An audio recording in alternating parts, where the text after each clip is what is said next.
Je vais rapidement introduire la conférence de presse et puis ensuite je laisserai la parole à notre candidat donc, sur la deuxième circonscription, donc à Gaëtan du Saussay.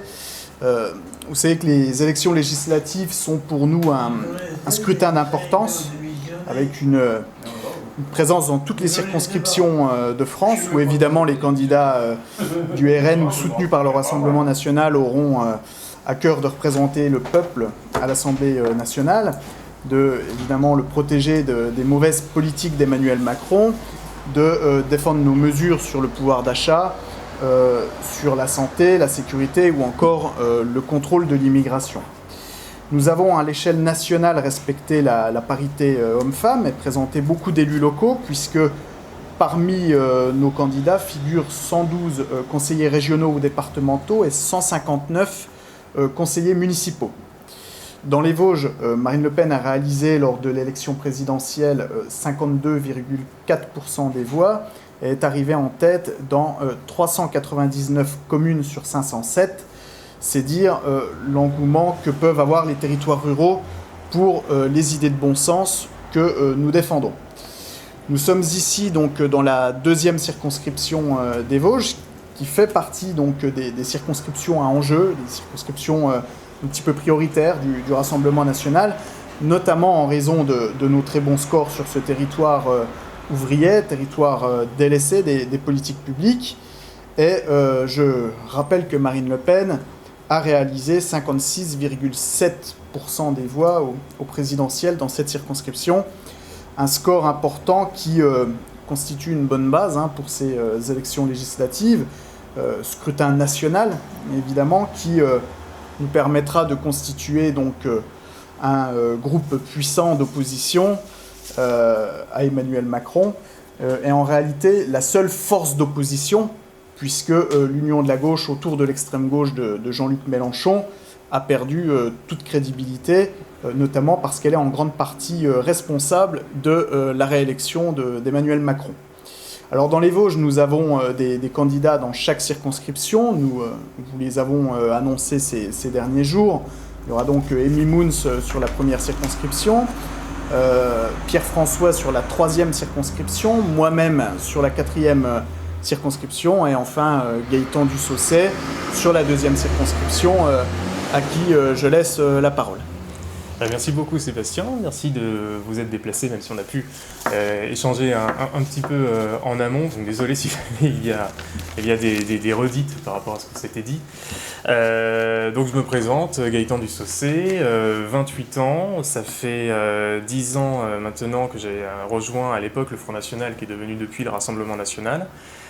C'était lors de la première campagne présidentielle de Marine Le Pen en 2012 et donc j'ai eu l'honneur mais aussi ce devoir de ensuite batailler politiquement à ses côtés, de mener plusieurs campagnes et y compris évidemment les 3 campagnes maires présidentielles 2012, 2017, 2022.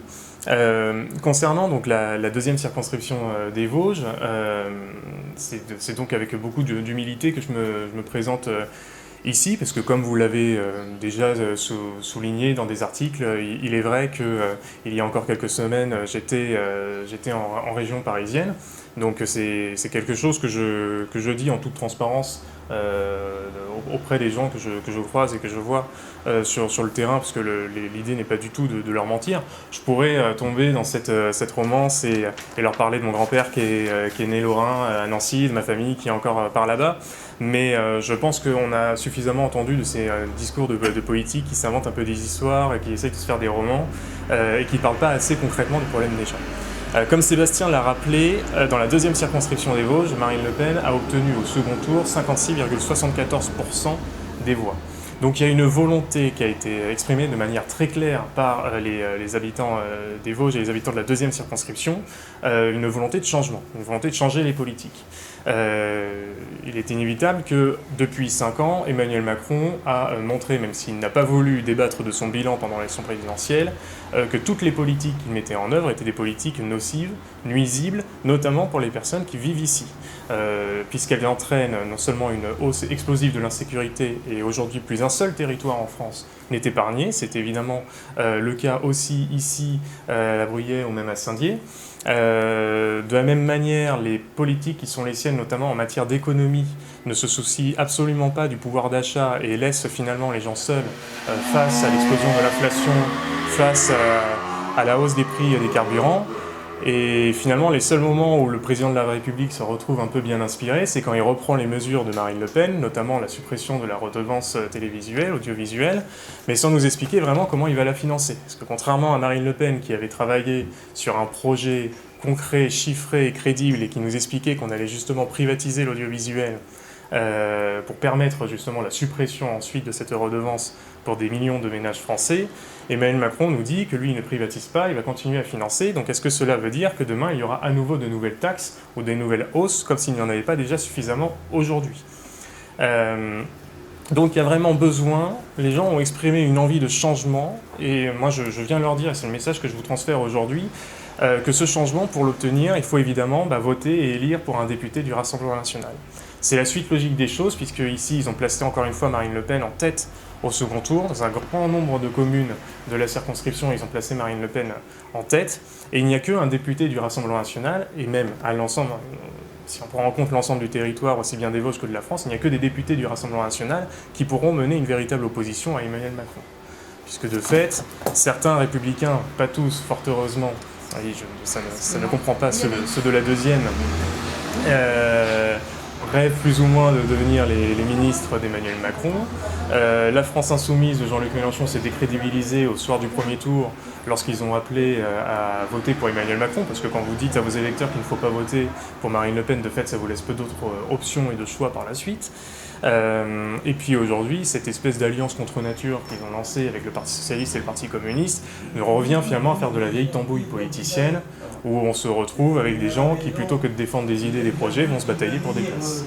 Parce que quand je vois le Parti communiste, et notamment M. Fabien Roussel, qui avait défendu pendant des mois et des semaines notamment l'importance de l'énergie nucléaire, et qui est capable de s'asseoir dessus, alors qu'il s'agit quand même d'une question de souveraineté énergétique, d'une question de pouvoir d'achat pour les Français, d'une question aussi écologique, alors qu'il est capable de s'asseoir dessus juste pour sauver quelques sièges de députés PCF, c'est typiquement tout ce que les gens rejettent aujourd'hui dans la vie politique française. Donc voilà les messages qu'on va apporter. Nous, cette campagne, elle va être vraiment sur le terrain. C'est-à-dire que nous, très rapidement, les tracts sont en cours d'impression. On sera présent sur les différents marchés de la circonscription. On sera présent à l'occasion aussi de vide-greniers, de lotos, de toutes les animations qui nous permettent de rencontrer les personnes directement pour pouvoir parler avec eux, pouvoir échanger, écouter ce qu'ils ont à nous dire, récupérer leurs doléances et leur avancer justement les propositions que nous avons.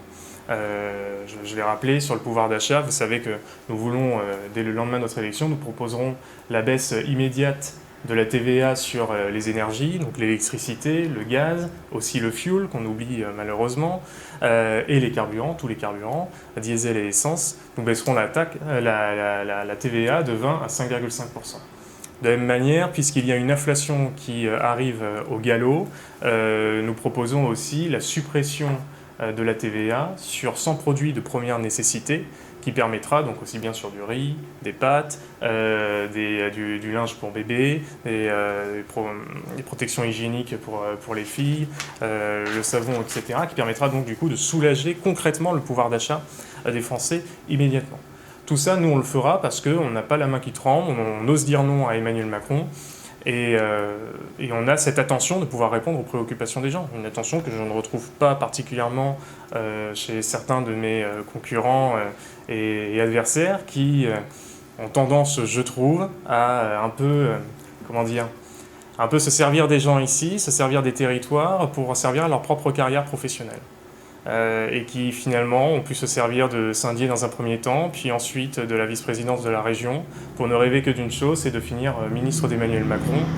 Je sais que certains me feront le procès de venir de Paris, mais je préfère vous le dire, je préfère un député qui vient de Paris pour s'occuper des gens ici et répondre et défendre leurs intérêts, que d'avoir quelqu'un d'ici qui sait à quel point les politiques d'Emmanuel Macron sont nuisibles pour les gens ici, mais qui rêve que d'une chose, c'est de partir à Paris pour servir ses propres intérêts.